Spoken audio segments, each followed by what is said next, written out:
I'm constantly trying to push my videos and enhance the experience that they give, and recently I've been using a plugin called Dehancer, and here are my thoughts on it. Dehancer is a film emulation software, so basically you can give your video some really nice film looks, and you have access to really cool effects like collation, film grain, and bloom.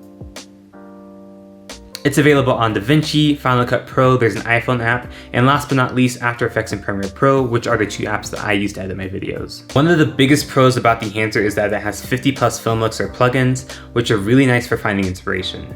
A lot of these looks are fine by themselves, so you can easily apply it to your footage without spending hours editing. If you're someone who wants more control over your footage, Dehancer also allows you to customize each preset to make each look your own.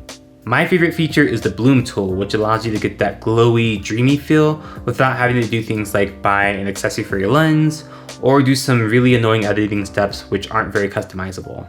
And Dehancer does a really good job making sure that these effects feel authentic and not gimmicky or like a really cheap filter. I do admit that Dehancer can be a little bit intimidating to use. As a person who is new to color grading and color editing and really diving into it, sometimes I did find myself getting a little bit lost as I was scrolling through all of the options.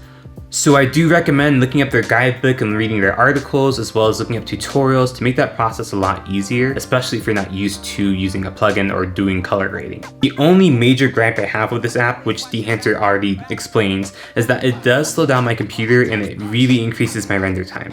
On the flip side, I do have a really old laptop that struggles to do the most basic of edits, so there's that. But I strongly recommend to optimize your workspace. Follow the tips from Dehancer, close any apps you don't need, don't edit within the actual footage, edit in an adjustment layer. All these small steps will really make a huge difference in your workflow and your computer speed.